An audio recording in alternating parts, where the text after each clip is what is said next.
Okay, we're back. Today we're going to talk about observer pattern. If you're new to this playlist or new to this channel, in this playlist we're talking about all of the patterns in this book. Head first, design patterns. So it's something like 12-ish patterns. One by one we'll go through them. So if you're not already subscribed, be sure to subscribe so that you won't miss the next pattern. But now, let's get into the observer pattern. So I'll read you the definition in just a moment, but before we get into that, let me just shortly mention kind of what the intent of this pattern is, what kind of problem we're trying to solve. So it's actually not that strange. What we're doing is that we're saying that imagine that you have two things, and one of these things changes state. First you have state 1, then you have state 2, then you have state 3, then you have state 4, etc., etc. Over time, it changes its internal state. Something in this changes. So in head first, and in the example that we'll look at, we'll talk about something like a weather station, right? So a weather station that measures weather data, and as soon as it does another measurement, the measurements may or may not have changed. So this thing changes state. Doesn't matter what it does, but generally it changes state.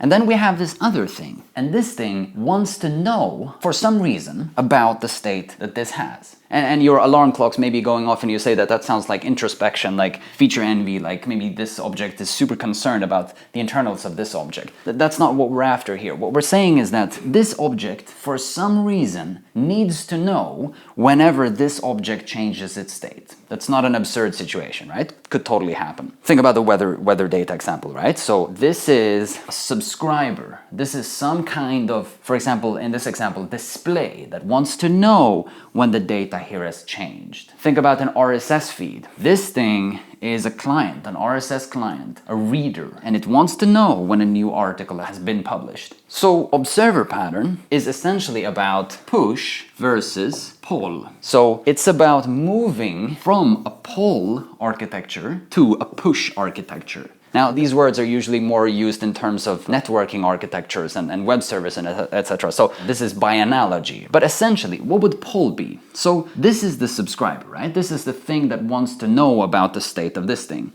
So what we could do is that we could just say, okay, let me just ask this thing, have you changed? Right? We say, okay, hey, object, have you changed your state? Right? Give me the data back. And then again, have you changed? And have you changed? And have you changed? And etc., etc., etc. It just keeps on asking and asking and asking. And you have to do that indefinitely because you don't know when the state of this thing will change, so you have to keep on asking. And then it's a question, okay, will you do this, every millisecond? Or will you ask every second? Or, I mean, if you ask every second, what if it changes after half a second? Then your update frequency is not small enough or not quick enough. And then if you scale this up, of course, this is absurd because now we're just talking about one object that's interested in the state of this other thing. But you could, of course, have tons and tons of objects that all want to be updated whenever the state of this thing changes. And then polling suddenly becomes absurd because then, okay, at the first millisecond, all of these things will say, have you changed, have you changed, have you changed, have you changed, have you changed, all of them. And then the next millisecond, all of them will do the same thing again, right? This is polling. We're polling for changes. We're asking, have you changed your state? Or it doesn't even have a question. I mean, when we're saying that, have you changed your state, it sounds like we're asking for a Boolean. It sounds like we're saying, have you changed? If you get true back, then we'll get the values. But if it could have just been, we ask for the values, get the values, and then update whatever we want to update here. But the point is, we're asking for the data before we know that we actually have new data, before we know that this guy actually has new data. So, instead of that, observer pattern helps us move into pushing. We're saying, okay, all of this red stuff, all of these asking arrows, that's a bad idea. Let's go back, let's remove these and just remember that there could be multiple subscribers, but let's just go back to one. So asking is a bad idea. So instead, what we want to do is that this guy should be responsible for telling all of the subscribers when it has changed. So this undergoes changes for some reason, right? We said you have state 1, and then after some time you end up in state 2, and then you end up in state 3, and then you end up in state 4, etc. Whenever you move to one of these new states, it's this guy's responsibility to push, to say, hey, I have changed. You do whatever you want to do, but I have changed. That's one. And it's not pulling. We're not doing this over and over and over again. We just do it when you have a change. So you have a change, you push. You have a change, you push. Right? You push the notification of having changed. And the same thing goes for tons of these other ones. So you have lots of them. Whenever you have this change, you say, okay, push to all of them. I have changed, I have changed, I have changed. Doop, doop, doop, doop. Exclamation point to all of them. And in essence, this is the observer pattern. Then it's just the syntactics of how to actually build that. But now we're assuming that this guy has some knowledge about who these subscribers are, right? And that's kind of the essence of observer pattern. Somehow, before we can do this pushing, all of these guys need to register to this subject. They need to register to this observable. So these guys are observers, and this guy is an observable. Observable is being observed by observers. When the observable changes, the observers are notified. And in this book and in lots of programming languages, the observable is sometimes referred to as the subject. So if you read head first, they'll talk about this thing as the subject. But I think it's easy to get confused about what a subject is. So I think it makes a lot more sense to just think about it in terms of something that's observable, and then you have observers that observe the observable. Right? Something can be observed and others can observe. So that's the observer pattern in a nutshell. Let's now dig into the actual definition from the head first book. So they say, the observer pattern defines a one-to-many dependency between objects so that when one object changes state, all of its dependencies are notified and updated automatically. Let's look at what we've drawn and let's think about this. The observer pattern defines a one-to-many relationship. So what's a one-to-many relationship? A one-to-many relationship is when you have one thing that has a relationship with many other things. So you have one here and you have many here. On this side you have one, and on this side you have many. So that's why we're saying it's a one-to-many. Exactly as in entity relationship diagrams in relational databases. You have a one-to-one, one-to-many, or many-to-many. So this is a one-to-many relationship. And if you look at what we've drawn, except from the fact that it's very fuzzy and kind of sloppy, apologies, but what we've drawn is we've drawn a one-to-many relationship. You have one thing here on this side you have one, and on this side you have many. The one thing has a relationship with many other things, one-to-many.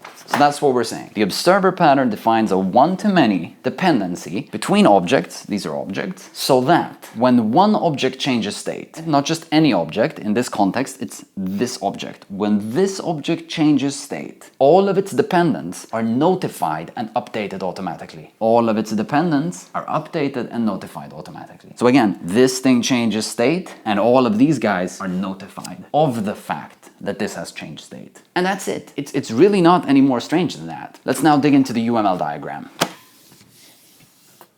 So before we draw the UML diagram, I want you to be cautious of the fact that different programming languages have different default implementations of the observer pattern, and different people draw different diagrams because there are variations of observer patterns. If you Google observer pattern, for example, if you image Google, you'll see slight variations in the pattern. I guess we could deem all of these observer pattern, and these are flavors with advantages and disadvantages. So I'll draw the one that's in this book, and I'll try and talk about what the benefits of the approach that they are suggesting is, and then we'll look at a slight variation. Let's get into it.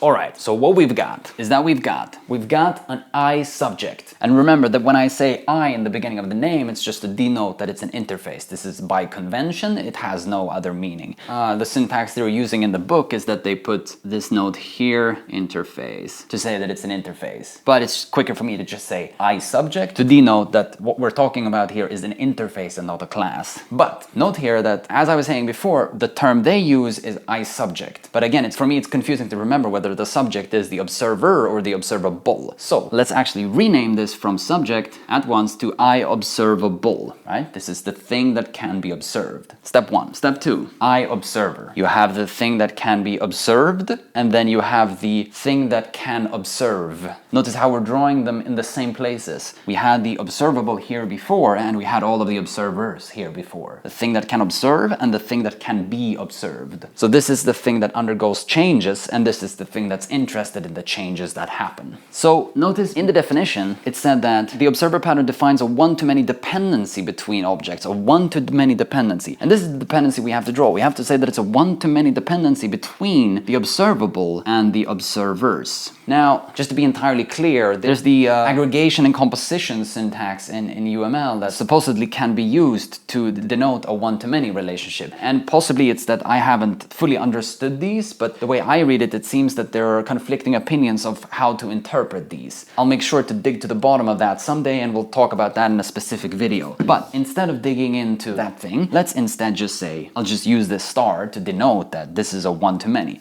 It's not that an I observable has an I observer, it's that an I observable has zero to many I observers. So we could even be super clear by saying 0 ... to many. So note that that's in this end. It's not here. It's not that the I observer has 0 to many I observables. It's that the I observable has 0 to many I observers, because we've put it in this end of the arrow. And again, remember that this arrow denotes has-a and this arrow denotes is-a. So we're saying an I observable has many I observers, not is many observers, which actually wouldn't make any sense, but moving on. So these are the interfaces, but then we actually need to have concrete implementations of these interfaces, or concrete things that implement these interfaces. But before we look at those, we have to look at what the actual methods are that we expect I observables and I observers to implement. So I observable, remember, to I observable, we need to be able to register observers so that we can notify them. So that's easy. We just have register. So I'm realizing there's going to be no room for me to spell out all of the names, so I'll diverge from the names that they use in the book, and I'll just say, I'll explain this in a moment, I'll say that the methods that we have are add, remove, and notify. So add takes an I observer, remove takes an I observer, and notify takes no arguments. Now, what are these methods? So the thing is that I observable needs to be able to keep track of who wants to know when something changes. And the things that want to know are observers. So somehow we need to be able to add instances of observers to an instance of an observable. So this is why we have add and remove. So in the book they call these register observer and remove observer. Other common names are register and unregister. But essentially we're then talking about add and remove. We're adding observers to the observable, or we're removing observers from the observable. And then the method notify is essentially the method we can call to broadcast the fact that this has changed to all of the observers. So you have an observable, and when you call add, you add an observer. And then when you call add again, you add another observer. Of course, you pass these observers in. You call add again, add another observer. But then you maybe call remove and pass this one, and that means that we remove this observer. So concretely, the observable has some kind of collection that contains a bunch of observers,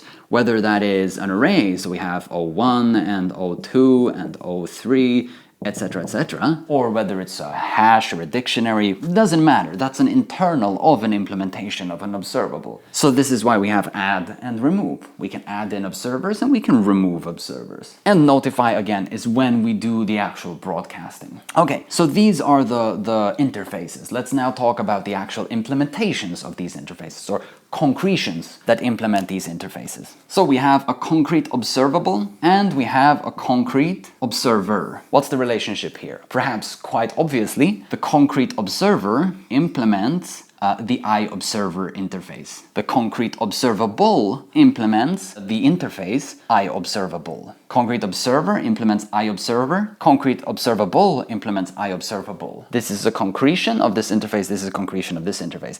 I'm now realizing I actually forgot to add the methods here. Before we get into this land, we should of course figure out what the methods are here. So let's do that first. And that's actually pretty simple. The contract is essentially a single thing. It's that an I observer should be able to respond to a call to the method update. In other words, the observable wants to notify all of the observers. And how does it do that? It does that by calling the method update. So you instantiate observers, you add them using the add method, and then whenever you call notify, whoever calls notify. The observable instance will then call update on all of the instances of the iObservers. Again, observable has a relationship with many observers. These register using the add method. We take this one and we say add, it's added. We take this one and we say add, it's added. Take this one and we say add and it's added. Then when we call notify, we'll notify all of these by calling update, update, update. And they, the concrete observers, will be responsible for whatever they want to do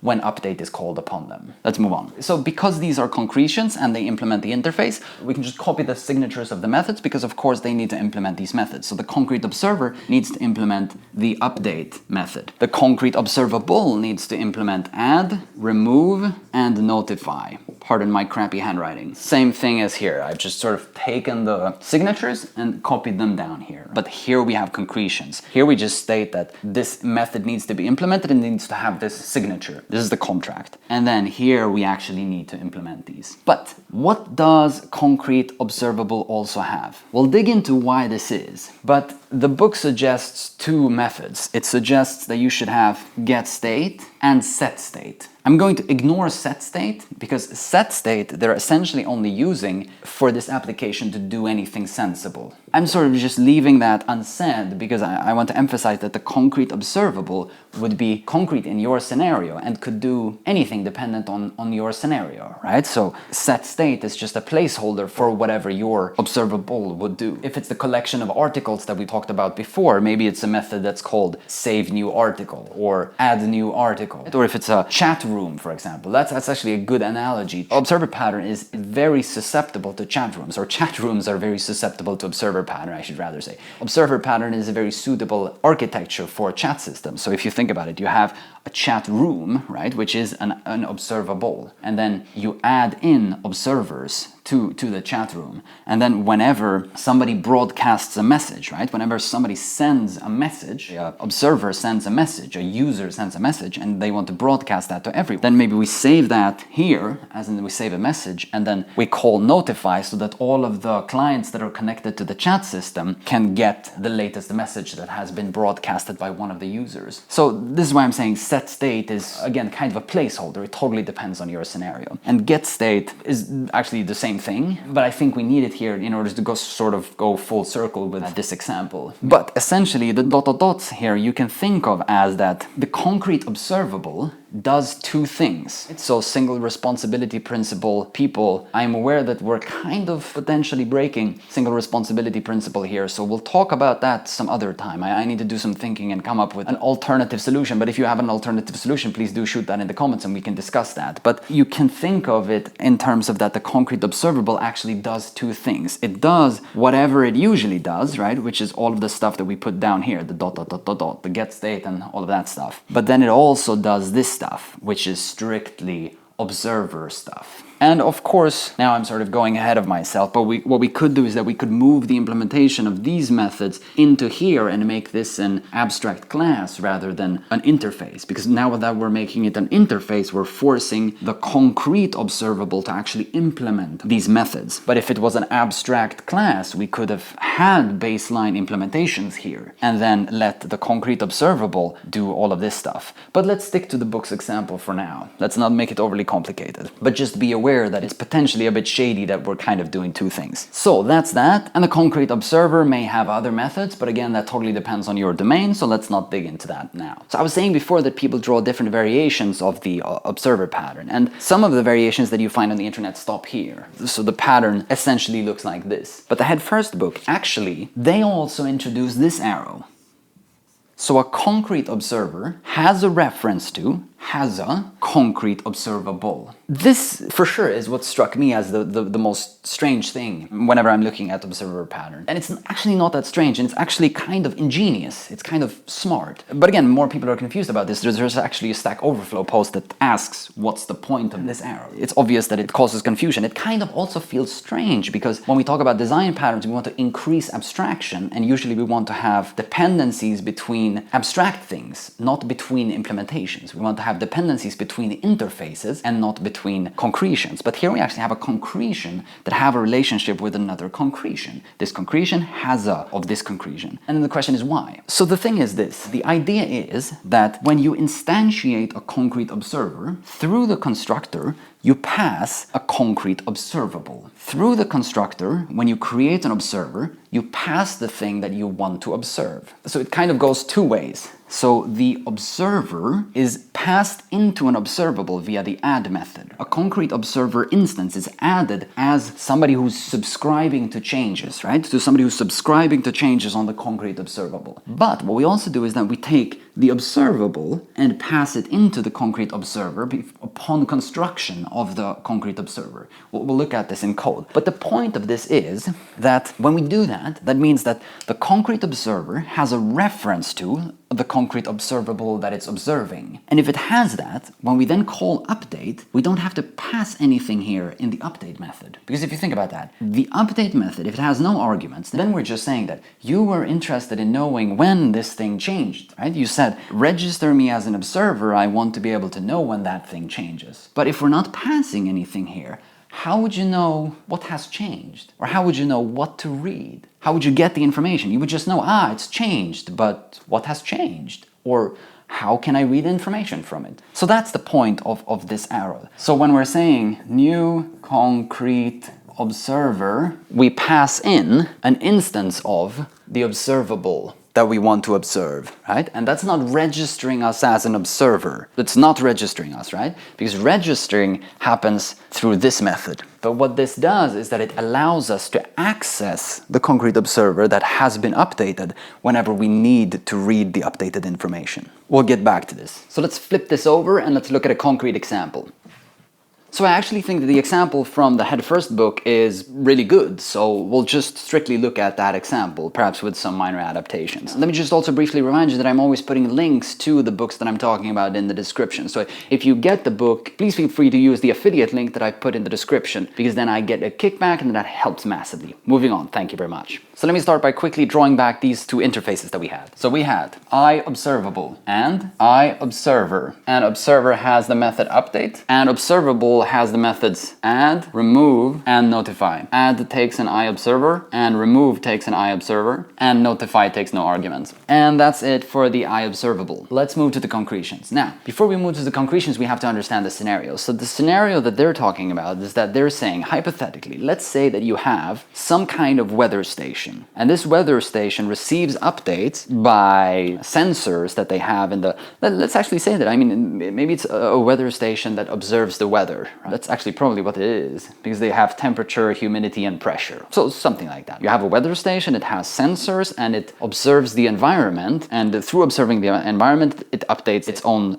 state of its measurements. So its temperature and its humidity and etc. But let's keep it simple. So let's only talk about temperature. So essentially, we need to have a weather station here, but the weather station in some sense is just a thermometer. But in order to stay consistent with the example in the book, let's call it weather station. So you have this weather station, or actually, sorry, they call it weather data, but I'll call it weather station because I think it makes sense to think of it as the physical entity that collects data. So we have the weather station. But what do we want to do with this temperature data that we have in the weather station? Whenever it changes, we want to notify some other things. And what are these other things? These other things are displays. So that's not absurd. You could imagine. I mean, say that you have the measurement station that measures your temperature. Just think about the room that you're currently in. Just imagine that you have some kind of sensor somewhere, and that's the weather station. You have some sensor, but that sensor doesn't display anything, right? That just measures the temperature. Whenever the temperature changes, it pings, right? It sends a message to whoever you've registered as an observer. That might be your cell phone, for example, your smartphone. Could be a physical display that you have next to your desk or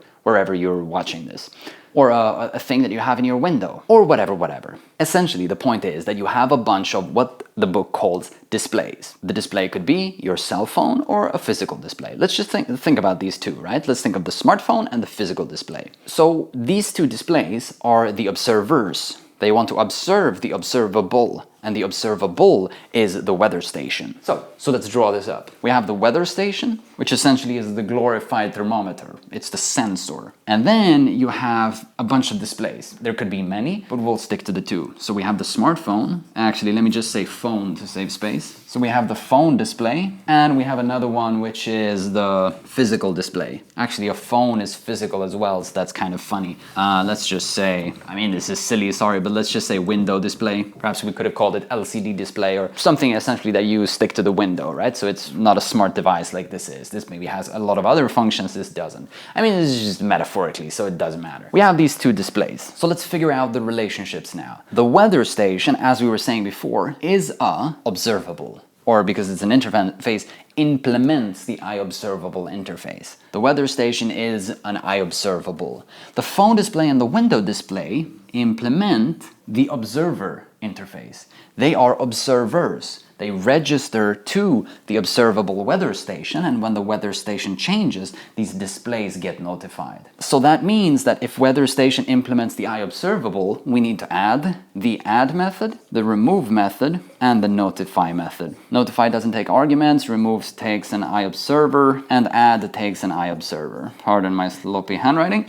Whatever, and that's the weather station. The phone display and the window display implements the interface iObserver, so that means that they need to have the update method. Update takes no arguments. Update takes no arguments. And that's it. But recall from the example that we had on the other side of the board that when we talked about the concrete observable, we talked about the method called getState. Somehow, these guys need to be able to inspect the state of the weather station, of the observable, to see what its current state is.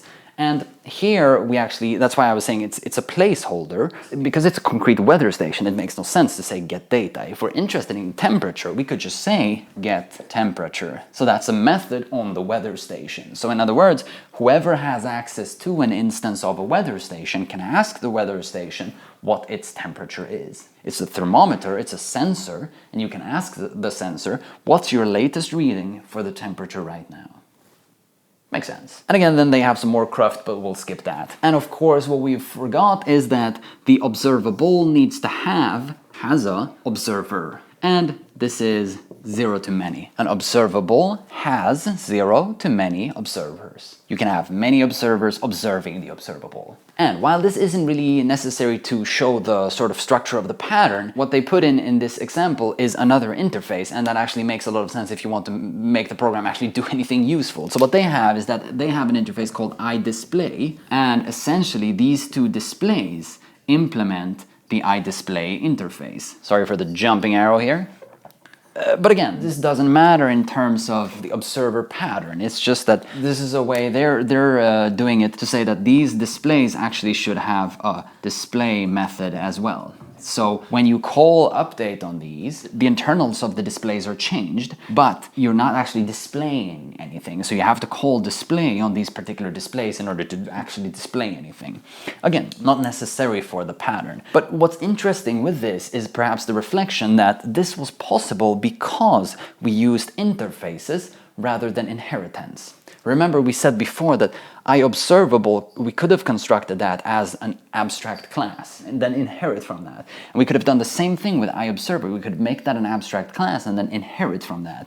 But if we inherited from that, remember, right, when you don't have multiple inheritance, you only have one space for inheritance. A child can only have a single parent in object-oriented programming. But when you're using interfaces, you can implement multiple interfaces. So the display can implement the iObserver interface, but it can also implement the iDisplay interface and another interface if you want to. But that's that about that. So if you start to look at this, take a step back and think about this, it's sort of kind of starting to string together, right? Let's think about the flow of the program. How would this work? You would do what? You would instantiate a weather station. You have an instance of a weather station, okay? It is an observable, so that means it can be observed. So you have the weather station. Then you take the weather station And then you say, okay, I want to have some displays that are notified whenever the measurements in this weather station change. Of course, we haven't talked about how the measurements in this thing changes, right? That's outside the scope of this diagram. The book gives an example, but let's just not make it too complicated, right? You can just imagine that somehow the state of this thing changes. But you have this weather station, right? The single weather station, the single observable. And then you instantiate a bunch of observers. So you say, okay, let me have the phone display. Here's the phone display. And actually, because this is a class, let me have phone display A and let me have phone display B, right? It's my phone and it's your phone. So these are two observers. And then I have a window display for the kitchen window and office window and right? So observer A, B, C, and D. So a bunch of observers, right? It doesn't matter what type they are of, right? Because they are observers. And what you do is then that we call add on the weather station, and we pass all of these. So we call add with this one, shoop, add it in. We call this one, add it in. And we call with this one and add it in. So then the weather station now has some kind of collection, and the collection contains all of these. Now, what I didn't say is that when we instantiated these, we talked about this briefly before, when we instantiate these, we need to also pass a reference to this guy. So the observers need to know about the observable. So actually, I think it makes sense to start to look at actual code. So hopefully we can fit in this space, I'll try. So we start, let's redo the same thing. We instantiate the weather station. Weather station, let me just call it station. Variable name is a new weather, my God, room station. Whew. So we have a weather station called station, that's a new weather station. Then what? Then we instantiate a display. So let's instantiate a phone display. I'll only do one display, but I think you can generalize and figure out how it works for the other displays. So let's say we have a phone display. So we instantiate a phone display. Phone display, let's call it just display. And it's equal to a new phone display. And here's the kicker. It's a phone display, but in the constructor, we pass what? We pass the station. So super tiny, station. So we instantiate a phone display, and in the constructor we pass an instance of a weather station. And we're doing that, remember, we're doing that because the display somehow must be able to look at the weather station and figure out what the current state of the weather station is. Not because it's polling, not because it's asking whether the state has changed. That's what we're solving with observer pattern. But because when it knows that the state has changed, it needs to somehow access the new data. And this is why we're passing it in. Then we do what? Then we need to make use of observer pattern. We need to take the station variable and we need to use the add method because it's an observable, right? It has the add method, so we need to add this display, right? So that's what we'll do. We'll say station dot add, and we pass in the display. Super simple. That means if we have the correct implementation of notify, of course, but that means that whenever notify is called, this display will be notified via the update method of the fact that the station has changed. And then we could go on. We could say station.add another display, station.add another display, station.add another display, etc., etc., etc. And then again, we could say station.notify, and then all of the observers would be notified. Of course, you could argue that notify should happen within the station rather than from the outside. But let's not worry about that right now. So that's how we would use that.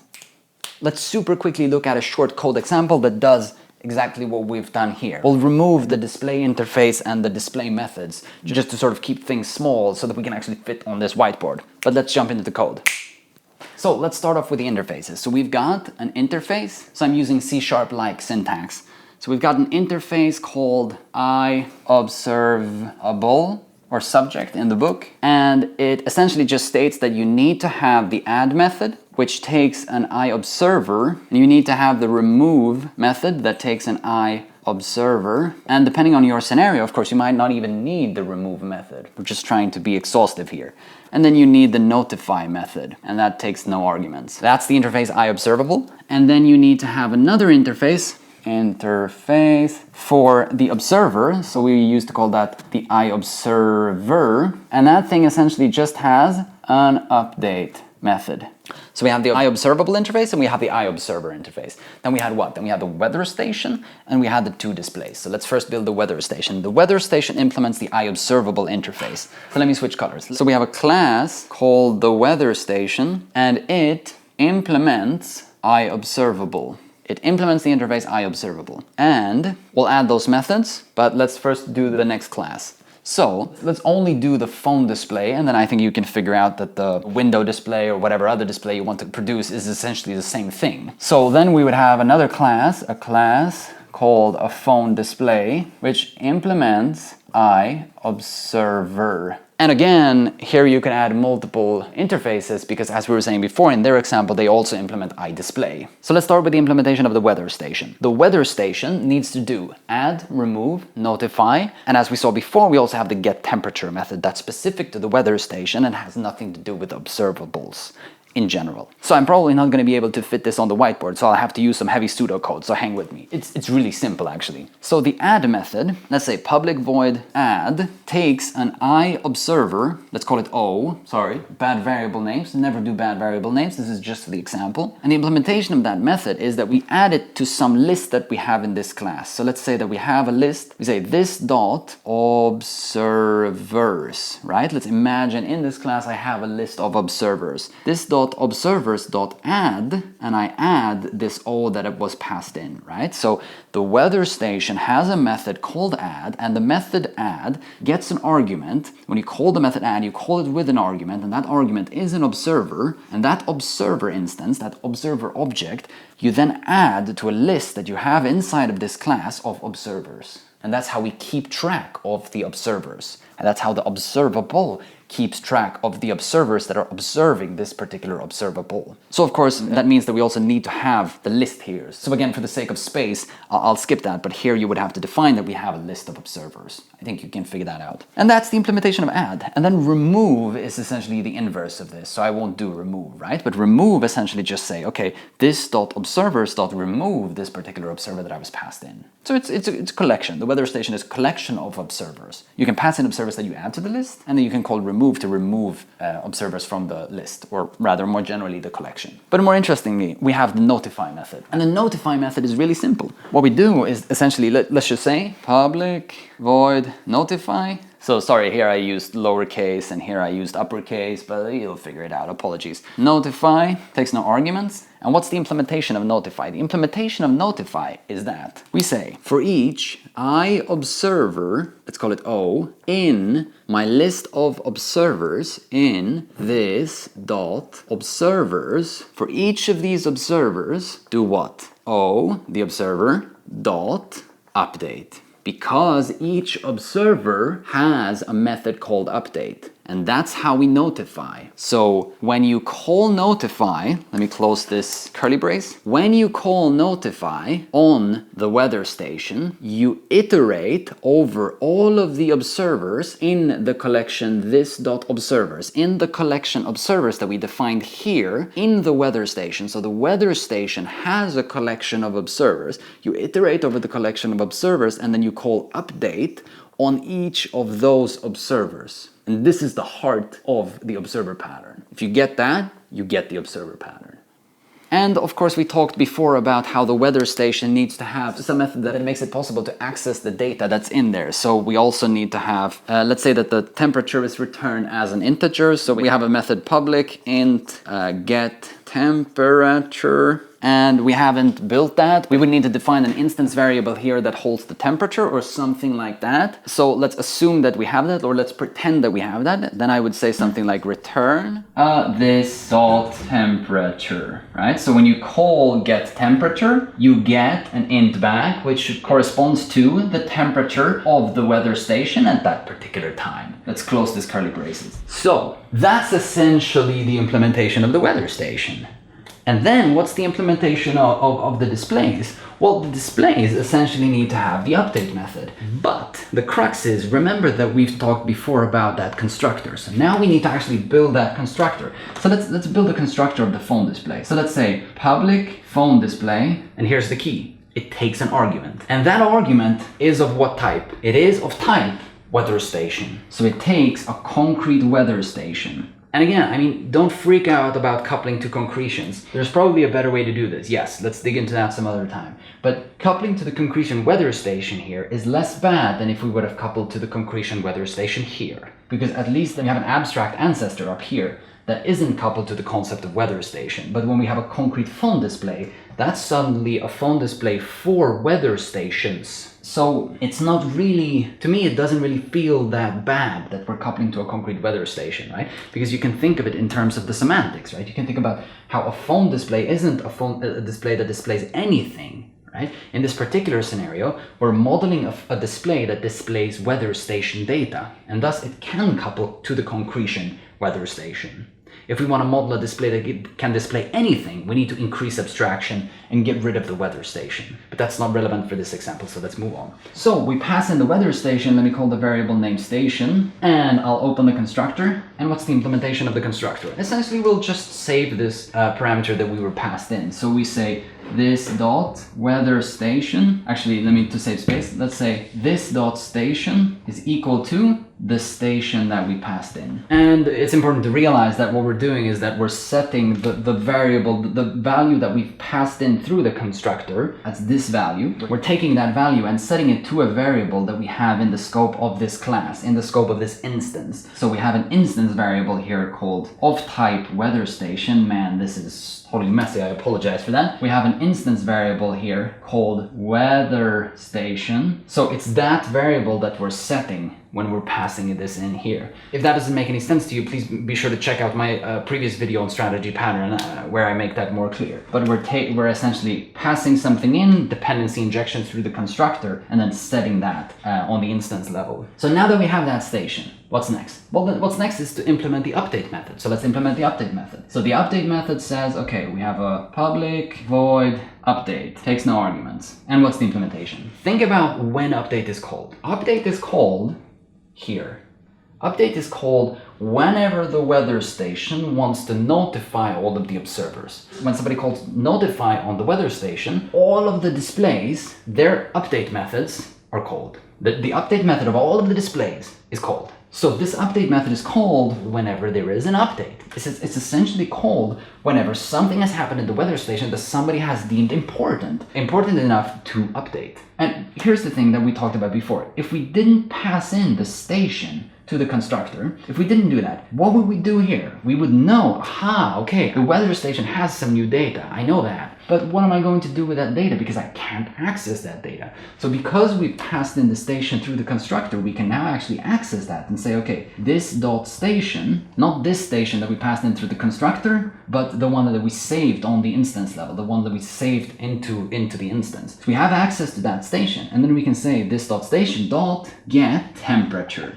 Boom. Because we defined get temperature here. So because we're accessing it as a weather station and not as an iObservable, we can have access to the method get temperature, because get temperature is defined on the weather station and not on all observables, right? So here we're actually coupling to the concretion so that we can get access to the get temperature method. So you instantiate the weather station, you instantiate the display, and when you instantiate the display, you pass it the instance of the weather station in here. And then we take this display instance and we pass it in a call to add. So we call add on the weather station and pass it the instance of the display. When we do that, when we call add on the weather station and pass it an observer, what the weather station does is that it implements the add method that the iObservable asks it to implement. And the implementation is essentially that it has a list of observers and it takes the observer that it was passed in and it adds this observer to its list of observers.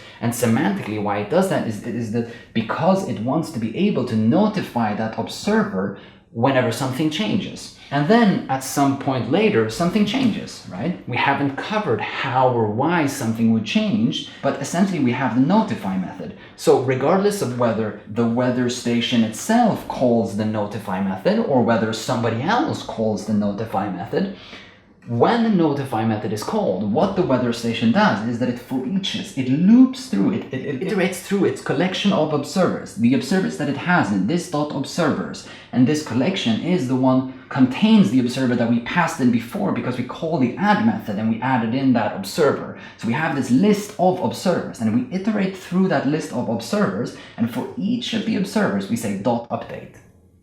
And when we call update on that observer, we're in here, we're in the phone display, because that's an observer, and we've added the observer to the weather station, to the observable. And when we then get a call to update, right? When they send the message, when the weather station sends the message update here, then the phone display knows that, aha, something has changed and I can now update my display or whatever this thing wants to do, right? If it's a different scenario, if it's a subscriptions, right? Maybe this is an article reader, and we know when we call update, we know that there might have been a new article in the database of articles, so I need to update my list of articles that I have here in the display or whatever this is, or the web page or whatever.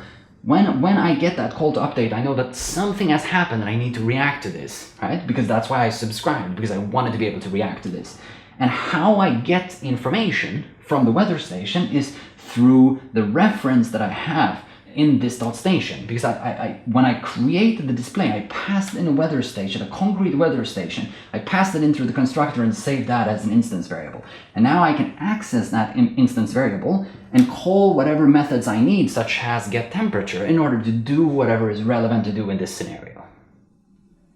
Period. So I'm guessing either that was super overly clear or totally confusing. Please let me know which one.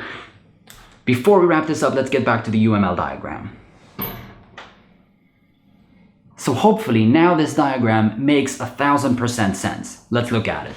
We have an interface iObservable that has 0 to many observers, iObservers, which is also an interface. The interface iObservable has the methods add, remove, and notify. Add takes an iObserver so that it can save a reference to that observer so that it can notify these observers whenever it undergoes some kind of change that the observer should be interested in. Remove does the inverse of that. It takes an observer and removes it from the list of observers that the observable has. Notify essentially says, okay, I've got this list of observers, let me now call update on all of these observers. Something has happened, let me notify all of the observers of the thing that has happened. Or of that, something has happened and that they should look into me to get the data that they're interested in, because something has changed. And that's on the abstract level. On the concrete level, what do we have? We have a concrete observable, and the concrete observable essentially just implements the methods that we talked about, right? This is actually just a contract. It says that to be an iObservable means that you need to specify these methods. You need to be callable in these terms. And the implementations that we talked about actually live here in the concrete observable. So this is where we actually implement add, remove, and notify. And same thing for concrete observer. If you have a concrete observer, then the update method depends on what your observer actually does. Think of in terms of the displays. You have the LCD display or the window display, and we have the phone display, and they might do completely different things. Or maybe you could think of it this way. Maybe you have a web display and a file display. So one produces a file, like a PDF file, and one produces a web page. And the logic in these two methods would be completely different. A lot of overlap, but also completely different. So that's why the update method, the implementation of the update method lives in the concrete observer. And then we have the method getState, because the particular flavor of observer pattern that we looked at here is one where you push the fact that you have a change, but the observers have to pull data, I should do this, pull in this direction, pull data from the concrete observable. There are variations of observer pattern. Let me know if you want us to discuss this, and we'll dig into that in a different video. But there are variations of observer pattern where instead of forcing the clients to have to pull data, right, you push data through the update method. And this, we touched upon this before, right? Instead of just having an update method that doesn't take any arguments, you send the message update with some data that the observer should be interested in. That means that the observer, remember how we passed the observable through the constructor to the concrete observer, that means you don't have to do that. That means that the observer doesn't need to have a reference to the concrete observable, which essentially in terms of this UML diagram means that this arrow disappears. It means that the concrete observer does not need to have a concrete observable, because whenever you call update, the concrete observer gets not only notified, but also gets the data that it should be concerned about. So then it's kind of a push-push. You're pushing the fact that there has been a change, but you're also pushing the data that the observer should be interested in. What we've looked at here, when we still have this arrow, is more like a push-pull. So you push the fact that there has been a change, but then the observer has to pull data from the observable. But if we rewind all the way back to the beginning, where we started with a discussion about push versus pull. Notice how I'm saying pull and not pull. So what we're saying here is that data has to be pulled, but it's still better than having to pull for changes. The implementation that we have here is kind of push-pull, but when we talk about a pull implementation, we talk about pulling for changes, we're talking about a pull-pull or a pull-push. Pulling essentially means that the first step, the idea of knowing whether there has been changes, that step is carried out via pull, right? Is carried out by the observer asking the observable whether it has changed. But if you're always asking whether it has changed, you can't know certainly when it has. But in that kind of implementation, you have to continuously keep asking in order to be notified at the correct time, because you never know whether it has changed or not. So you just have to keep on asking and asking and asking. And sometimes it has changed and sometimes it hasn't. But when you do a push-push solution or a push-pull solution that we looked at here, then you don't have to keep on pulling, because you register your interest. The observers register the fact that they want to be notified, and then they're notified. So now I'm really smashing this in too much and I'm sort of iterating. So let me know if that was helpful, or if you're looking for different kinds of information, if you want me to sort of twist these things in different ways. I'd love to listen to you. Your opinion matters greatly to me, so shoot that in the comments. The link to this book is in the description. Be sure to check it out. We've got tons of patterns to go, so remember to subscribe if you're not already subscribed. Thanks for watching, and I'll see you in the next one.